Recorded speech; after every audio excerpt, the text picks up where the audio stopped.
This is Reimagining Higher Education, your go-to podcast with remarkable education leaders sharing personal stories from their experience in and around the sector, including reflection and hope for progress in the sector.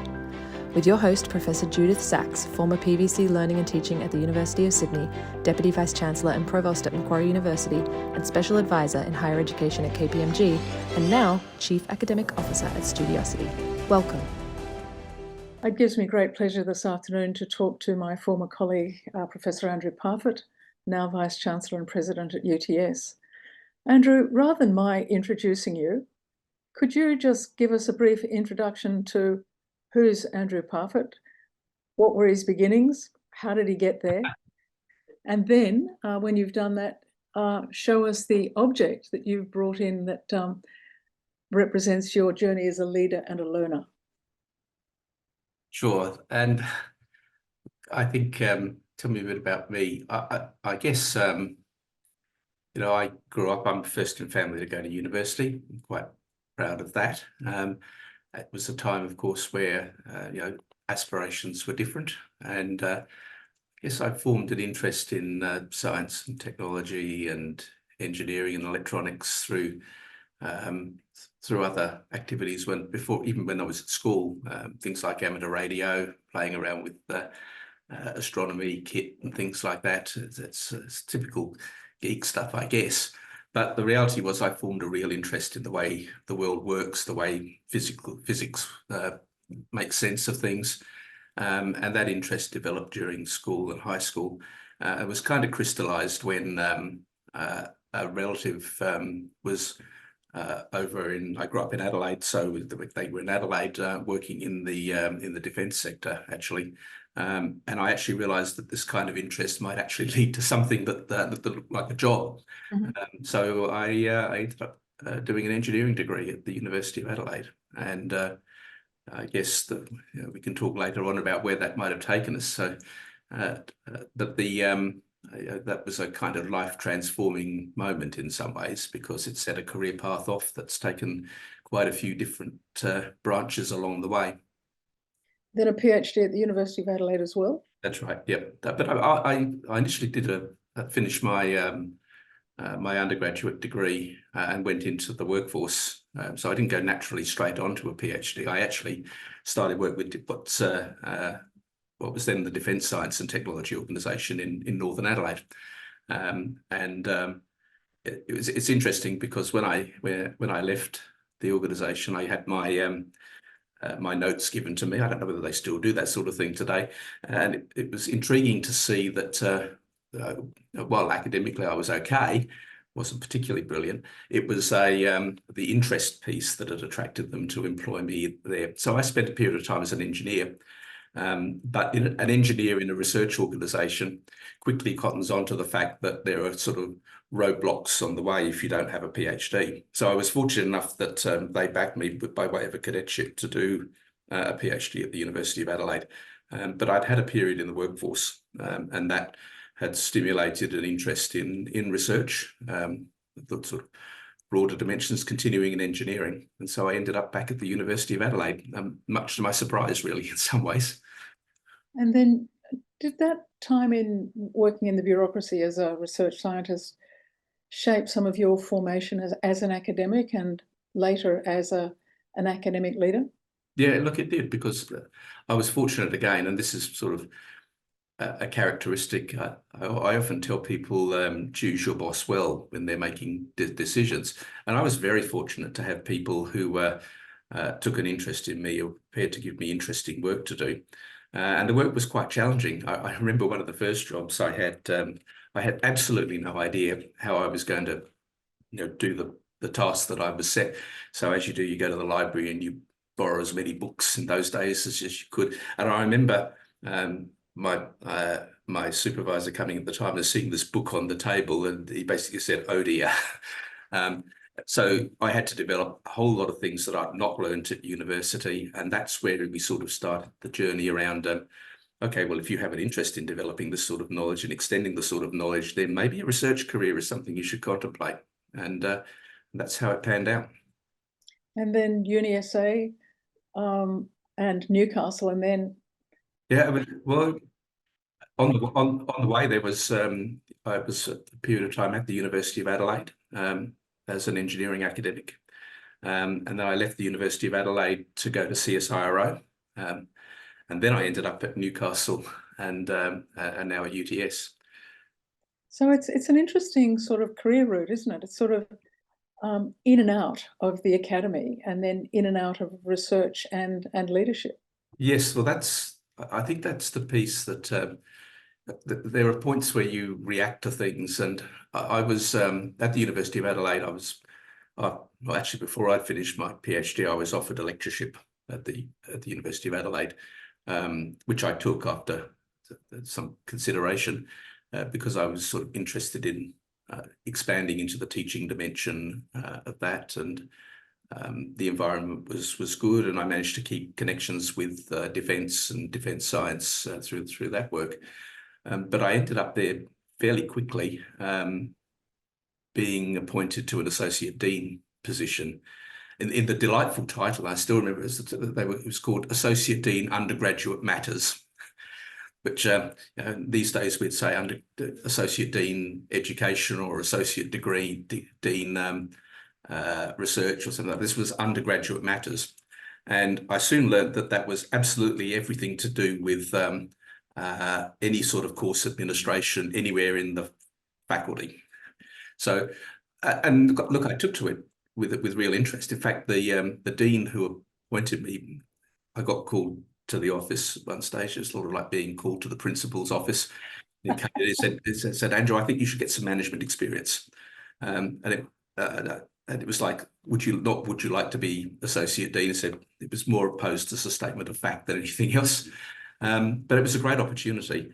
But it did involve an awful lot of administrative work, interesting administrative work. I'd say there was a lot of interaction with students. It turned out there was the first of several sort of curriculum reformations that I had to do. We got involved at the time in some of the early women in engineering programs to sort of address the inclusion and diversity elements in the programs. So it was a great job, but I missed getting back to the research. And that's when I did a sabbatical at CSIRO. At the time, it had absolutely the world leading antennas group, particularly associated with radio astronomy, and eventually joined that group at CSIRO for a number of years. And, surprisingly, the whole thing happens again, that you end up being a research scientist and then move on in the career.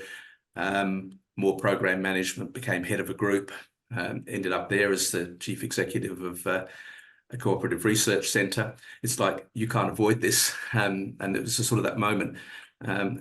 Maybe that is the thing that I do well. It's the providing the opportunity for institutions and people to thrive in education and research, which is the bit that is really interesting. And so the journey from them was pretty much into a pro Vice-Chancellor position, head of a faculty, then Deputy Vice-Chancellor academic, then Provost and Vice-Chancellor. It got more linear, shall I say, at the later part.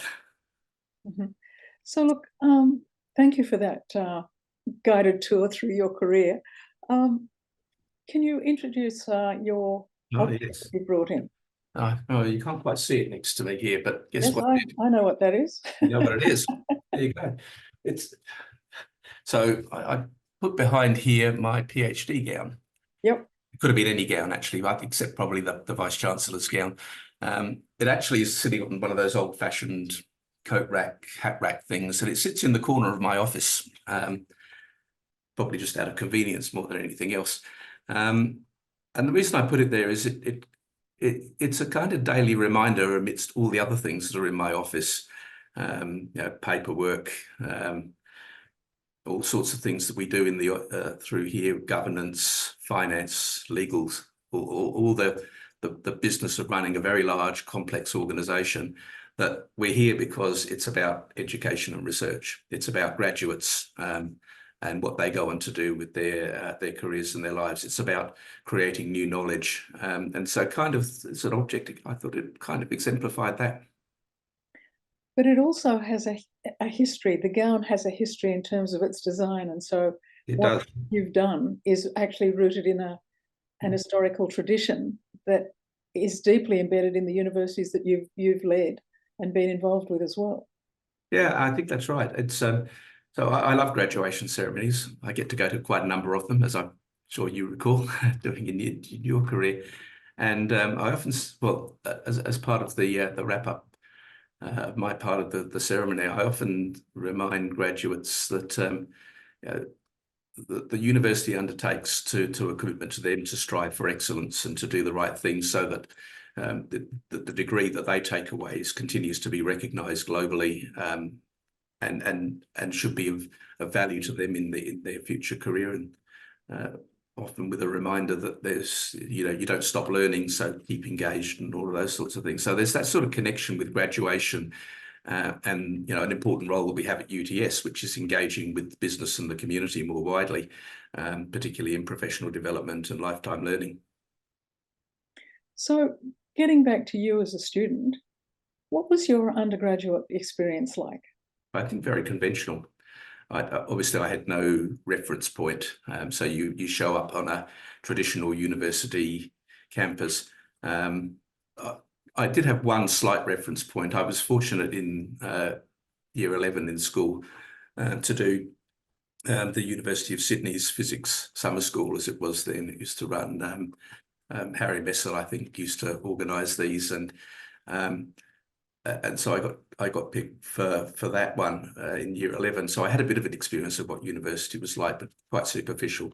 So it was all a little bit daunting. And to be perfectly honest, there's not a lot that I remember about the experience. I think I was a diligent student. I turned up to all the classes as you did then. But to be honest, I'm not sure that I maximised the experience in many ways. I certainly learned a lot, but I probably, in hindsight, should have spent more time thinking about all of the other dimensions of being a university student than I did. So you didn't learn the extracurricular at the Refec in the pub? I suspect there might have been a little bit of that, but so it was a fairly structured university experience. It was pretty full on. Yeah. Engineering degrees back then, I think it was quantity. So you had lots of laboratory experience, you had lots of traditional lectures, and I think I enjoyed the learning, but the overall experience I don't think was remarkable, which is why in many ways as Deputy Vice-Chancellor Academic and as Pro Vice-Chancellor for Division and now as Vice-Chancellor, I actually think pay attention much more to what overall experience we give to students, particularly students like myself who are unfamiliar with universities. I mean, at Newcastle, I had under my responsibility the very significant enabling programs that they had there. And some of the most powerful stories, as a reminder about paying attention to the entirety of the experience, came from enabling students who had gone through the university degree and graduated with an honours degree or a medal or something like this, and the stories that they told about about that experience and what they felt at university. Students who walked onto the campus on their first day of an enabling program and walked away because it was so confronting. I mean, I was lucky; I kept going. But there are so many people who find university such an unusual place to be that part of our job is to make it not friendly in the sort of warm, fluffy sense, but a place that people want to be because they're passionate about learning, they're passionate about developing themselves, and not a place that's hard to be a part of, to give life and form to what it means to be a university community. So that building a sense of belonging. But belonging and contributing, I think, is the pieces we often. I think as a student, I took, and I took a lot, and it had a lot of value. But I don't know that I took the opportunity to sort of give back and participate in the way that perhaps I would like to see for students in future. And that's a bit of a challenge now because the world has changed. I was lucky that apart from a relatively small part-time job, I could go through university. I taught classical guitar to basically put myself through university, but I was living at home. It's fine. So many students these days having to work many more hours, and being in Sydney, the cost of living pressures and all of these sorts of things. what I'd like to see in the future is us getting a handle on the value of the overall experience and how we can provide all students with that experience of being part of that learning community. Because although I don't remember the details, I do remember that I took away an incredible set of skills and understandings and the capacity to think differently that set me up for the career that we talked about a while ago. Do you recall any outstanding lecturers or teachers or learning experiences that you had while an undergraduate or even as a postgraduate? I think you remember the bad ones, don't you? At the time and we had blackboards then, of course, the person who would spend the entire lecture putting formulas up on the blackboard with their back to you. Yep. To some extent, for me, recollection of the bad ones was a developmental step in my own teaching experience when I became a lecturer. But there were good examples. You're right. There's always the person that stimulates your interest. And I can remember that in school, in physics, which is why I retained the interest in engineering and physics. And some of the people that would be talking about their research work. I am a believer that the teaching and research nexus at universities is real. There is a significant, I think, element at universities that we overlook in the desire to sort of build the professional competency and the graduation, is that we are immersed in a knowledge creation environment. And the department that I was with at the University of Adelaide had some really interesting thinkers. And so the weekly research seminar, which students go to, was actually much more impactful, I think, than the lectures as part of the course themselves. And maybe in part that's what stimulated my eventual interest in going back and embarking on a research career. But I think if I were to remember anything, it's the passion people had for their discipline and for making an impact, creating something that nobody had before, and making it real and hopefully useful. So what's been important for you as an educator, but also for you as a leader in diverse institutions?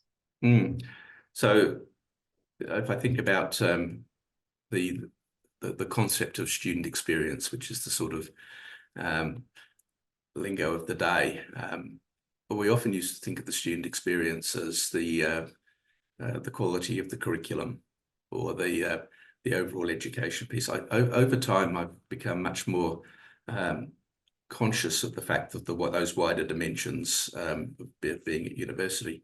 So for me, I think it's the whole learning environment and what it means to develop people who are not only competent in their discipline area and feel at home within the profession that they're going to work in, but are also happy to bump up against people who have other ideas and challenge the ideas.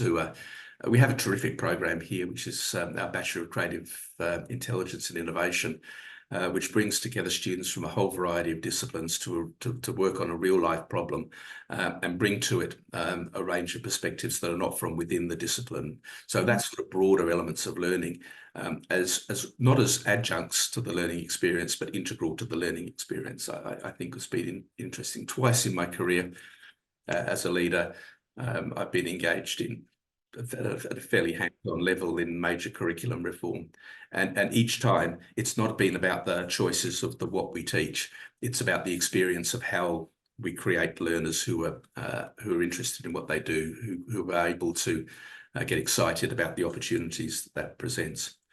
And the other dimension, which I think has been apparent at all the institutions I've worked in, and particularly pertinent to engineering, has been the continual drive to diversify the profession, whether it's women in engineering, whether it's global perspectives. This, I think, has been something of an obsession for me in some ways, because electrical engineering, I think there were 3 women in my undergraduate class. And we do a lot better than that now, but for years and years, we were stuck at less than 15% of the commencing engineering cohort would be women. And we always said, well, we'll just have to wait for the pipeline from schools to feed the diversity. And it suddenly became apparent that actually we've got to do more than that. We actually have to change ourselves to make ourselves an environment where more women, people from diverse backgrounds, people who perhaps haven't had as much STEM background in school as they would like to, would see that this is a career and a path for them. So whether that's through initiatives with schools, whether it's work that we did in terms of changing the curriculum to make it more inclusive in the way in which we approach things, whether it was hiring more staff so that people who came to the university studying engineering could see themselves in the classroom, from the teachers, and then of course working with the profession for a similar outcome. That I think has been pretty much a career journey. So what I'm hearing you saying is diversity, inclusion, and professional experience are really fundamental to how you see the role of a contemporary university. Certainly in the engineering disciplines, but I think more widely as well. I also just, that element of, unfortunately, we've kind of reduced in some ways the university to being about skills and knowledge, and it's more about learning and building character and building understanding, all those other dimensions around there, which sounds terribly old-fashioned, I know. But we have to remember that universities are not just about forcing a fixed curriculum down people's throat and hoping they remember it when they go. It's about a community of learning that creates knowledge, that immerses itself in knowledge and ideas, that contests sometimes, controversial ideas. That environment is something special, and it's sort of a pillar of undertaking whatever profession you do, whether it's engineering, law, business, health, wherever it is. All of those dimensions are important for us beyond just our capability in the area that we've chosen to pursue. The next, as that old Chinese proverb, we're living in interesting times. Oh, we are. I think how do you see these interesting times being played out? As for universities? Universities, yeah. Yeah. Look, there were, particularly in Australia, I think we've arrived at a point where there are a whole series of contradictions in how we work and what we aspire to do. So just taking a few reference points around it, if you think about knowledge creation, a disproportionately large amount of research in Australia happens in Australia's universities. And yet the capacity to do that research is not funded by any general commitment for investment in research from Australian community. It's universities doing it off of the back of a very significant international student revenue. That international student, I think it's great that we have international students, but the fact that we should rely on them to subsidise all of the other parts of what we do is a constant dilemma for universities. I think the way in which universities are now having to manage those sort of contradictions around what we do and how they're supported and how they're valued is a real challenge going forward. And I'm hopeful that the Accord process will open up some of the conversations around that. We haven't achieved the student profile that we want to. Are we prepared to fund it? Are we funding it in a way that's sustainable, or are we funding it at the margins? We haven't yet achieved the translation of research to the benefit of Australian business and community to the extent we would like, but we're not really prepared to accept that a lot of the research is happening not by intent, but because we can, because what we're funding, and trying to hold together that whole sense of learning that's not just transactional, that it's not just about a skill that can be bought and acquired. It's around the value that the university has in creating graduates, whether undergraduate, postgraduate, that contribute to the economy and the community. So I actually think we've come to a point where the tension is quite high between those different areas. And it's going to be really interesting to navigate how we unpick some of these pieces and ensure that we preserve what is really valuable in our universities collectively, and that we can leverage it in a way that builds the resilient community, strong economy, good social cohesion that we actually desire. And I think we've overlooked or underestimated the role that universities in that formative stage of development can do. Do you think that the release of the final report of the Accord is a watershed moment in terms of what you've read, what we're understanding through the interim report, or is it just, will there just be adjustments? I think the watershed moment will be the government response to the. I'm hopeful that had a lot of consultation, a lot of discussion and views. Let's assume that the panel have put together a proposition for the future of Australia's universities and higher education. That being the case, the watershed moment is a decision to back that that's the vision that we want to go with. Mm-hmm. And if it includes addressing the need for a wider range of graduates with different skills, a better match of the profile of students to the profile in the community. That's the opportunity in the inclusion and diversity piece.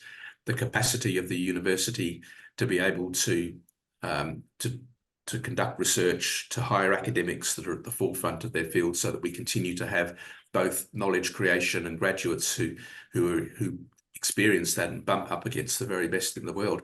If that's what we aspire to, then it's going to need resources, and therefore there are going to be choices. So there's the watershed moment. The last thing we want, I think, is, let's kick it down the can a decade. We need some clarity around what it looks like. There are lots of attributes there to talk about. Do you think it will mean greater diversity in the types of universities that we have? Because, so many universities have law faculties, business faculties. There are more medical faculties now, lots of engineering faculties. So, the buildings are a little different, but even then you go inside the buildings and they look the same. So do you think this is an opportunity for diversity of all institutions?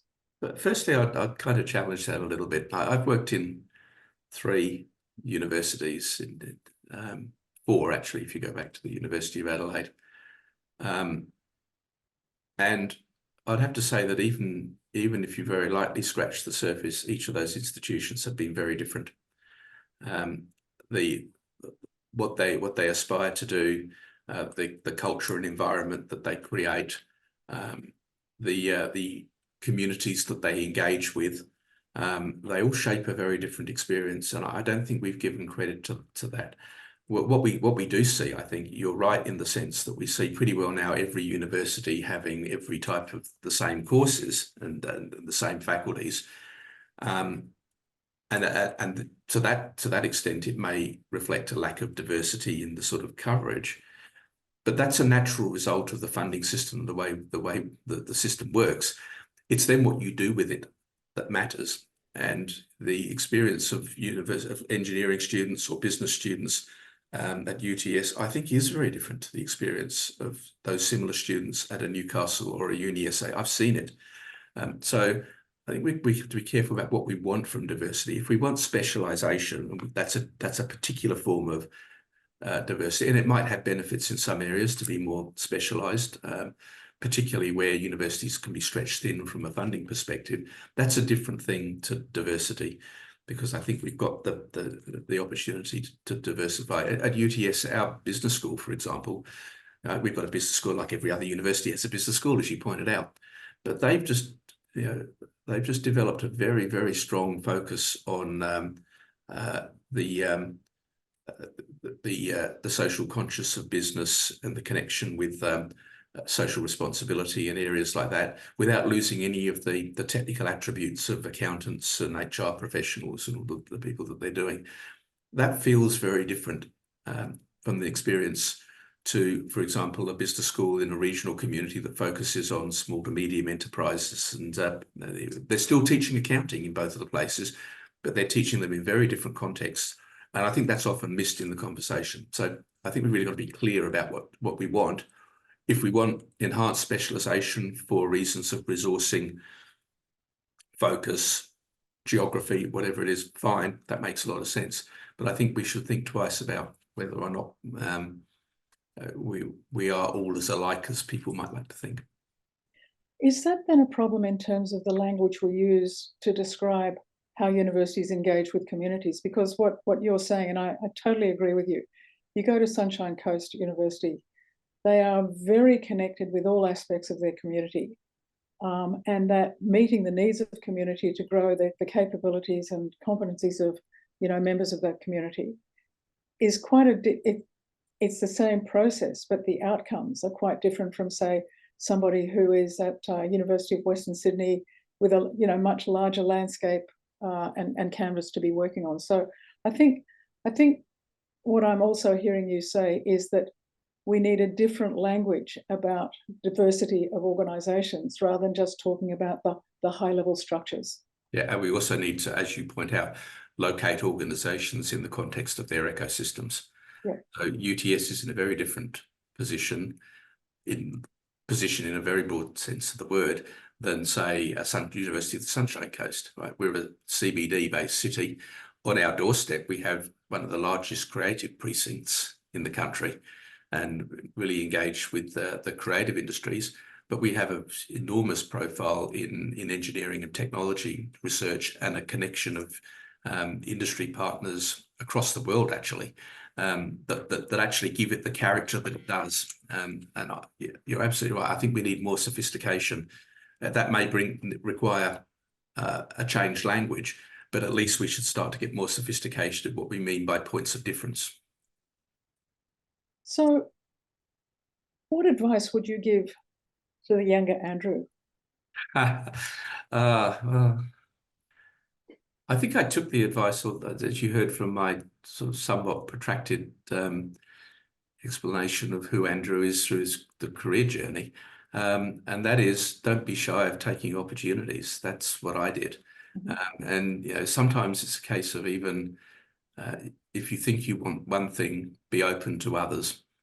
And that was twice being reminded that probably Andrew's skill, if that's what it is, at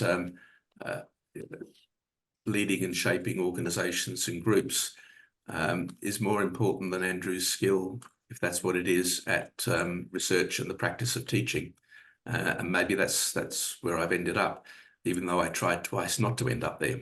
It's kind of, you need to take the opportunities and find out for yourself, not only where your interests are, but where you can really add value. And that adding value piece is so important to feel that you've accomplished what you want to do. If you could change one thing for students to enhance their experience at UTS, what would that be? Do I only get one? Look,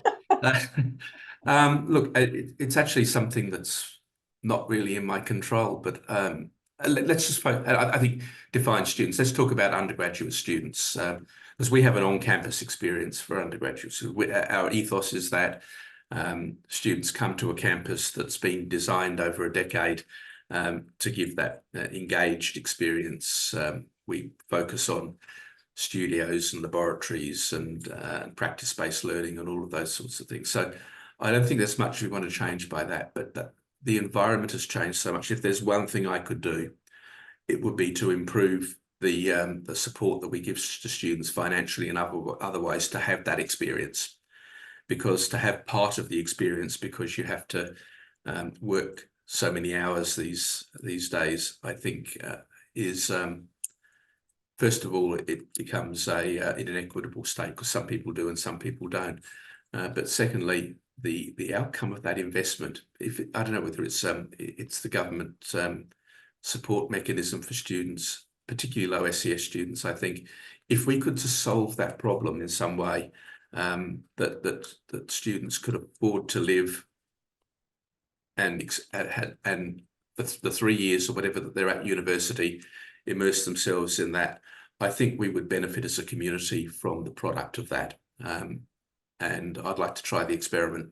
Note to government, that's one of the things I'd like to see out of the Accord. I think there would be many that would agree with you. My last question is, You indicated earlier that you like attending graduations and it gives you great pleasure and joy. And you probably say this, but what advice would you give to the graduates of 2024? 2024 is, the world 2024 is going to be different to the world in 2026 and 2030. It's the old saying, change is slow until it isn't. That's the world graduates are going into. So graduation marks an important moment in time, but it still is going to, there'll be more points in time where you'll need to develop different skills, to develop new skills, to keep learning, to keep engaged with learning, whether it's formal learning or informal learning, is absolutely the path to satisfaction in a career in a world that's changing so quickly. So absolutely embrace the change, and prepare yourself to do it. Mentoring, professional learning, whatever it is, absolutely factor that into what you do in the future.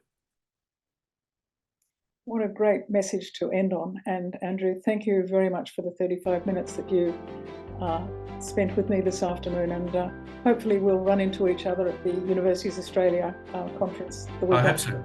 I hope so. Thank you. Thanks a lot. You have been listening to Studiosity's podcast, Reimagining Higher Education, candid conversations within higher education, sharing stories of leadership, change, and best practice in teaching and learning. Visit studiosity.com.